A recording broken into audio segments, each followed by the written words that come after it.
नमस्कार, मेरा नाम है वीरेंद्र पाठक और मैं प्रयागराज की विरासत महाकुंभ 2025 के बारे में आपको बताता रहता हूं। आज महाकुंभ का लोगो लॉन्च होगा, चलिए आपको दिखाते हैं क्या हुआ।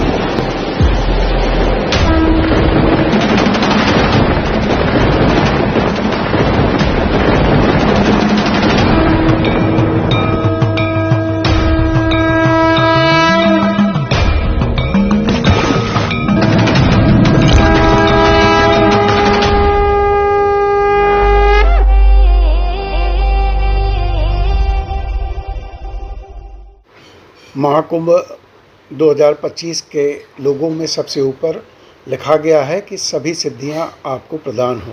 साथ ही अक्षय वट का इसमें उल्लेख है। गंगा यमुना की वेणी का भी दृश्य है और लाखों श्रद्धालु स्नान भी कर रहे हैं। साथ में मंदिर और साधु भी हैं। नीचे महाकुंभ प्रयागराज 2025 है। इसके ऊपर कलश है जो प्रतीक है कुंभ का। जैसा आप जानते हैं कि अक्षय वट, जहाँ पर 3 माधव, मूल माधव, अक्षय माधव और वट माधव ये विराजते हैं, यह मूल स्थान है प्रयागराज के देवता का। योगी आदित्यनाथ सुबह संगम पर पूजन करने के पश्चात अक्षय वट कॉरिडोर का भ्रमण किया। उसके बाद हनुमान जी का पूजन किया। तत्पश्चात अखाड़ों, पंडों और अन्य घटकों से मिले, उनकी राय जानी।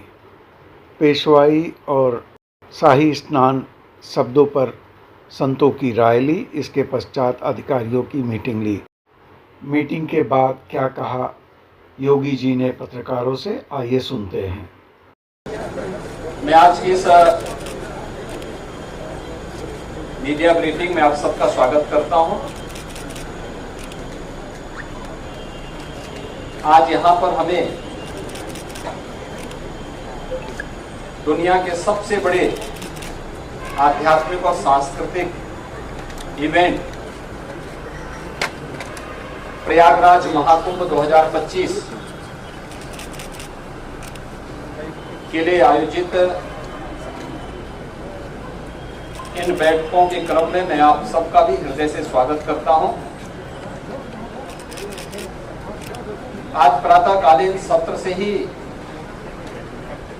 हम लोगों को प्रयागराज में आने, संगम तट पर मां गंगा, यमुना और सरस्वती के मिलन स्थल पर दर्शन करने का सौभाग्य प्राप्त हुआ। आरती और पूजन करने का भी अवसर प्राप्त हुआ। अक्षय वट, सरस्वती कूप आदि की सुंदरीकरण की योजना और लेटे हुए हनुमान जी के कॉरिडोर निर्माण के कार्य को भी और दर्शन करने का भी अवसर प्रातःकालीन सत्र में हमें हुआ है। प्रयागराज कुंभ महाकुंभ 2025 के लिए 13 अखाड़ों, खाक चौक, आचार्यवाड़ा और तीर्थ पुरोहितों के साथ हमारी बैठक संपन्न होने के बाद केंद्र और राज्य सरकार के विभिन्न विभागों के द्वारा महाकुंभ के लिए कार्य किस रूप में आगे बढ़ रहे हैं, इसके बारे में भी एक विस्तृत समीक्षा हम लोगों ने यहां पर की है। दिव्य एवं भव्य कुंभ के जो थीम प्रधानमंत्री मोदी जी ने 2019 में हम लोगों को दी थी, कुंभ भी स्वच्छ,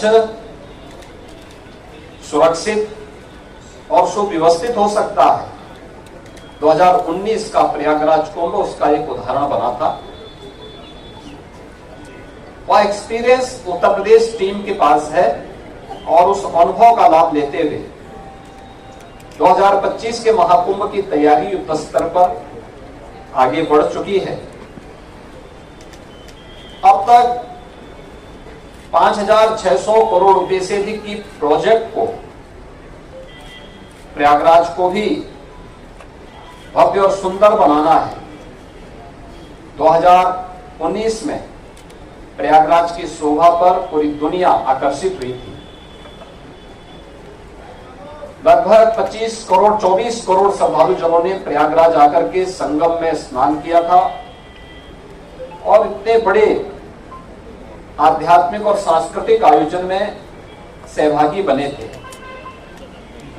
लगभग 100 के आसपास देशों के राजनेताओं ने भी यहां पर आकर के इस बड़े आयोजन में भागीदार बनकर के भारत की आध्यात्मिक और समृद्ध सांस्कृतिक परंपराओं का अवलोकन करने का उन्हें भी अवसर प्राप्त हुआ था। और उसी को और भव्य रूप देने के लिए हम लोगों ने यह कार्रवाई विभिन्न विभागों ने प्रारंभ की है, जिसमें उत्तर प्रदेश सरकार के साथ साथ केंद्र सरकार के भी रेलवे के द्वारा, एयरपोर्ट अथॉरिटी के द्वारा, भारतीय राष्ट्रीय राजमार्ग प्राधिकरण के द्वारा और भी अन्य विभागों के द्वारा मिलकर के बेहतरीन तरीके से अपने कार्यों को आगे बढ़ाया जा रहा है। यद्यपि जब कुंभ का आयोजन होता है तो समय संगम में जल का जो स्तर होता है उस समय लगभग ये 8 से 10 हजार क्यूसेक वाटर वहां पे होता है। आज प्रातःकालीन सत्र में हम लोगों ने देखा है जल की मात्रा भी लगभग 2.25 लाख से लेकर 2.5 लाख क्यूसेक वाटर अभी यहाँ पे जल है। जल को रिसीव होने में अभी 10-12 दिन लग सकता है, लेकिन कुंभ की तैयारी में, महाकुंभ की तैयारी में फिलहाल कोई बाधा नहीं है।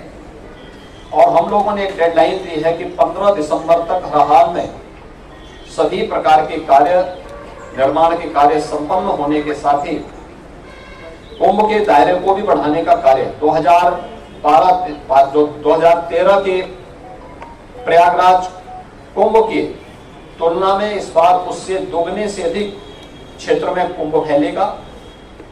हमारा प्रयास होगा कि पीक डे के दिन जो मुख्य पर्व हैं, पौष पूर्णिमा 13 जनवरी से लेकर के और महाशिवरात्रि 26 फरवरी तक, ये जो अलग अलग पर्व पड़ेंगे, जिसमें पौष पूर्णिमा है, मकर संक्रांति है, मौनी अमावस्या है, बसंत पंचमी है, माघी पूर्णिमा है और शिवरात्रि है।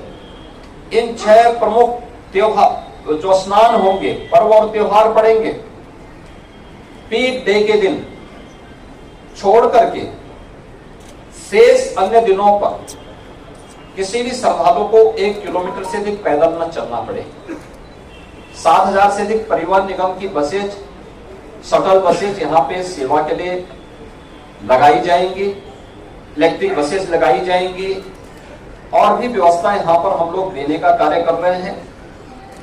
प्रयागराज महाकुंभ के बहाने एक भव्य और दिव्य रूप में देखने को मिलेगा। सुरक्षा के लिए भी बेहतरीन तैयारियां की जा रही हैं। आर्टिफिशियल इंटेलिजेंस के टूल्स का भी